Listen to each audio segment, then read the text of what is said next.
And before we get into the video, y'all need to subscribe to my channel. Please hit the subscribe button below so we can get into some things. Period. Hey kings and queens, welcome back to another video, and today we'll be talking about 10 ways to elevate your online dating journey and to make sure that you're not wasting your time with the people you're finding online. That kind of rhymed. Okay, so I came up with 10 tips that really has helped not only myself but friends and family with their online dating experiences. A lot of people right now are turning to online dating to find their match, and it makes sense. But I do hear a lot of people say that it doesn't work for them. But I will say that if you do these 10 tips, it will work for you. I met my partner on Hinge, and we've been together for almost 3 years now. And when I first came to Austin, I turned to online dating after college because I didn't know anyone in the city and I didn't want a boyfriend. So I was like, we could kill two birds, one stone. I can actually have fun on the weekends and go out and meet new people or new potential partners, all while getting out the house because I was in the house. So online dating, it definitely works. But 10 tips on how to make sure that you're not wasting your time. Let's get into the video.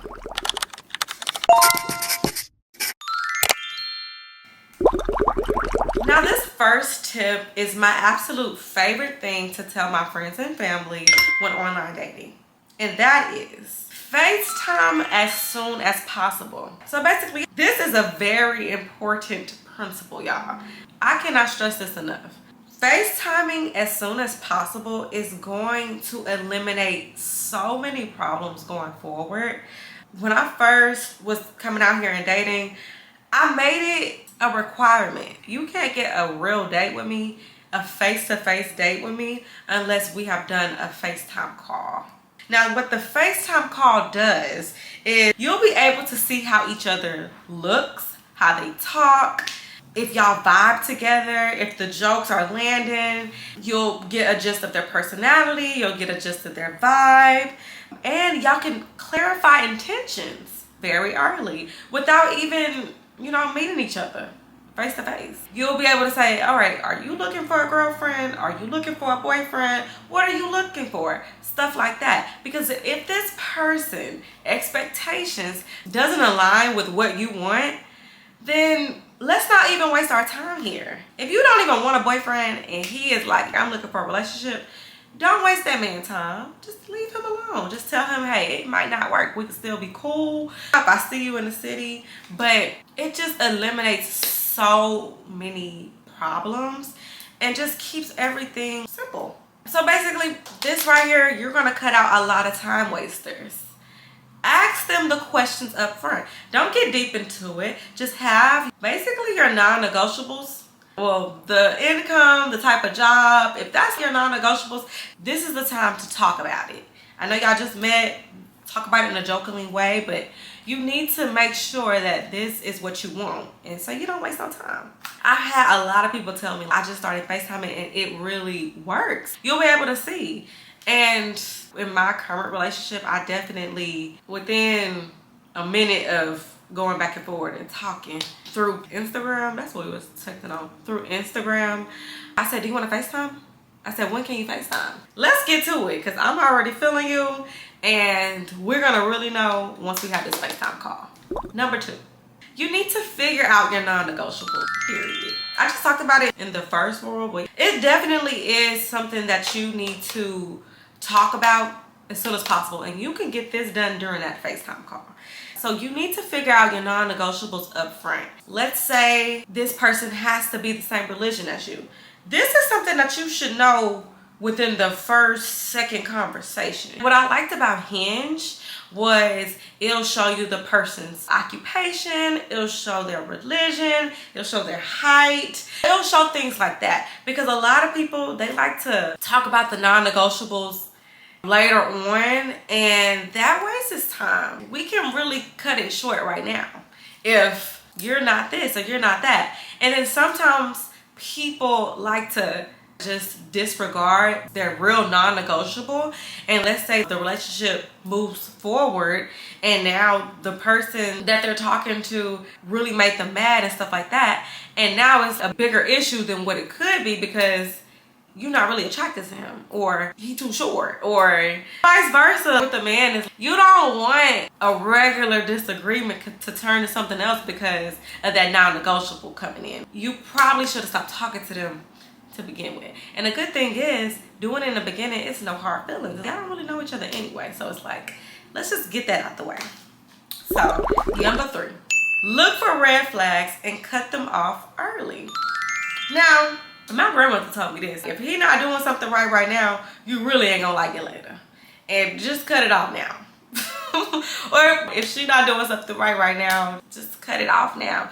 But I will say, not everyone is perfect, so you really need to know what a red flag is. You don't need to be cutting off somebody just because, I don't know. If it's not a non-negotiable for you, you don't have to cut them off. Like, if it's not a non-negotiable, I guess it's really not a red flag for you. It could be a red flag, but you have to move, I don't know. I think we can have red flags and yellow flags. Proceed with caution. So just making sure that, for example, if someone is really mean to their mom, and that makes you uncomfortable, and you get to thinking, and it's like, well, if he treat his mama like that, he probably gonna treat me like that, or something like that. That is okay to say, I might have to step back or think about moving forward with this person, because that definitely is a red flag. But it depends on the mama too. So ask questions. If his mama, I don't know, but every situation is different. So just make sure that all the facts and really looking at stuff if it is a red or yellow flag, and determine which one it is so you can move forward the right way. All this is done early too, so we can make sure we're not wasting time. So the fourth one is, don't give exclusive perks to someone you're not exclusive with. So this makes sense, right? Something that's exclusive is giving someone the intimacy. Like, I'm not trying to say the word, but we all know.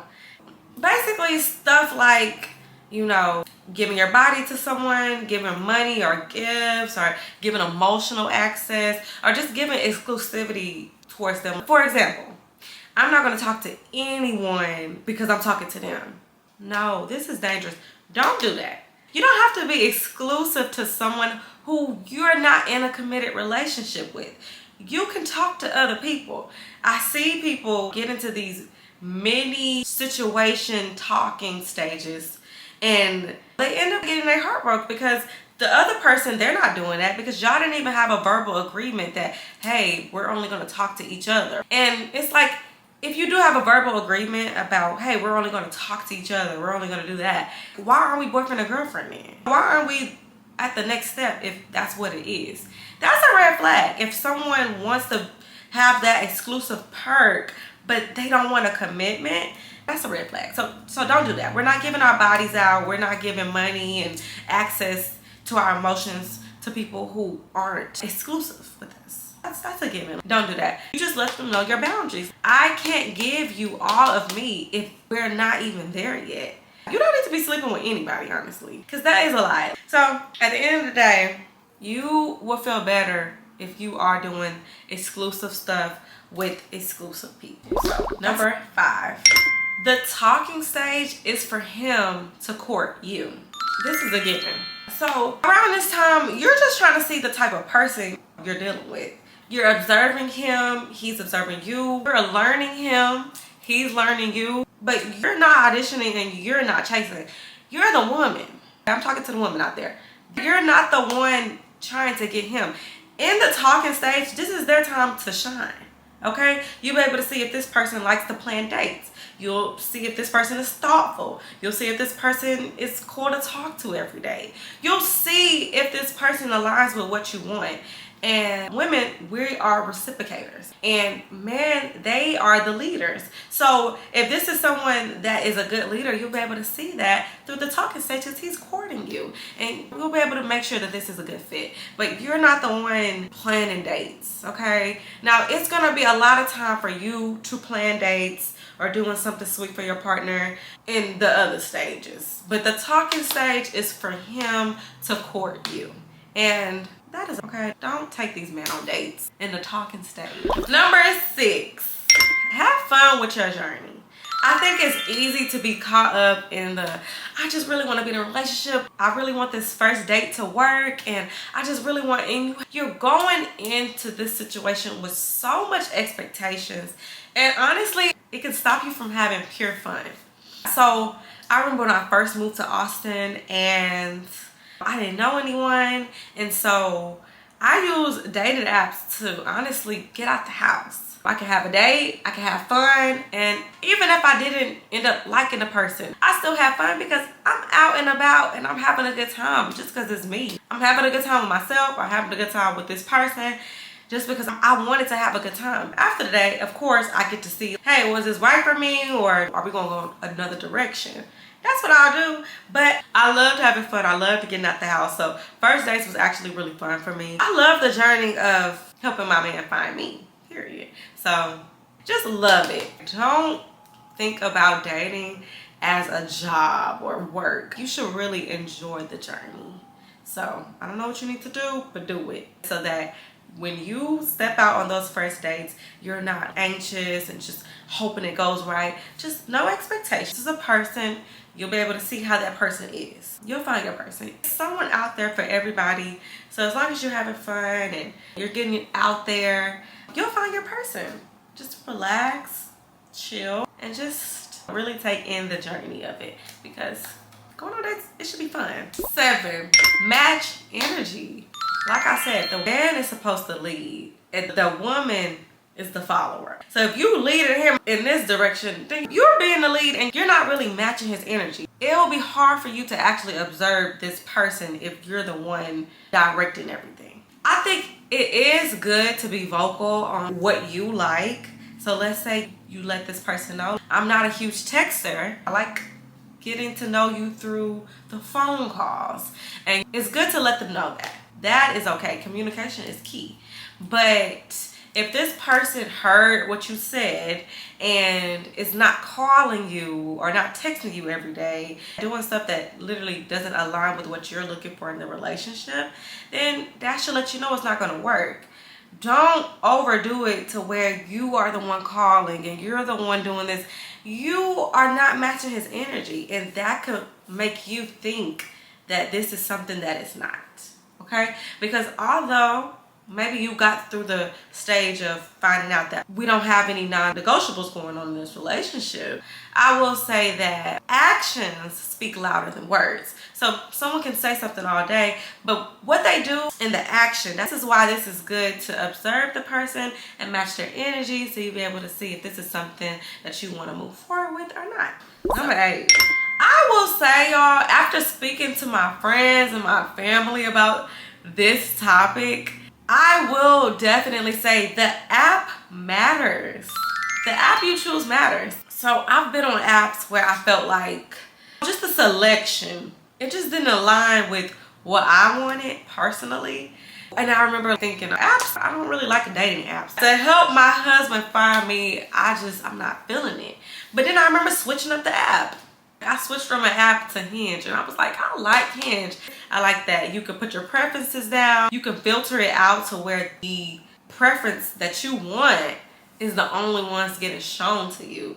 And so I just like stuff like that. So definitely try different apps. If you feel like one is not working, don't blame the whole online dating, every software out there. No, definitely give them chances. Because one app might work for someone and then one app doesn't. So it's like, be okay with switching apps. It's totally fine. I do think that it matters. If you're not seeing the selection that you want and it's not aligning with what you want, it's okay to find another app, because that's probably all you need. Number 9. It is okay to take breaks from these apps. Especially if it's taking an emotional toll on you and you're feeling unmotivated and things like that. It's okay to take a break. You can actually uninstall it. You can deactivate your account for a little bit and come back. It is okay to take your mental health serious if it's giving you anxiety or if it's getting depressing, because I can understand just being on these apps and feeling like it's hopeless or something like that, I would definitely say keep going. But if you are feeling like you need a break, that is totally fine. Lastly, and this is for my people who believe in God, definitely pray and ask God and make sure that this is aligning with what you want and this is what you're supposed to have in your life. I did this, tell my friends and my family to do it. Just make sure that this person is for you. And I feel like asking God is one of the best things that you can do. So check with yourself mentally after you find somebody and you're really super excited about them, feeling yourself getting attached. Just make sure that this is what God wanted for you. And he does speak to you, honestly, y'all. That's another story. But just making sure that this is right for you and just checking with yourself, checking with God. That is a key step on helping your husband find you and helping you find your wife. I'm not married yet, y'all, but these are just some tips that I always tell my friends and my family, and it has definitely worked, y'all. And just those people telling me how it has elevated their online dating experiences just from the FaceTime calls alone. I remember I was talking to my friend and she was saying, when I get on these dates, they don't look how they usually look or how they looked on their pictures. I said, what did they look like on FaceTime? She's like, we didn't FaceTime.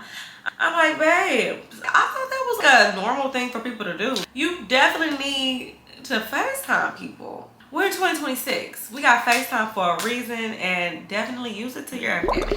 But yes, y'all, this was such a fun topic for me. I'm very passionate about this topic for some reason. I just feel like, yes, let's talk about it. So if y'all have any more video topics, please let me know. And before we leave this video, please like, comment, and subscribe. And let me know what else you want to see on my channel. Bye, kings and queens.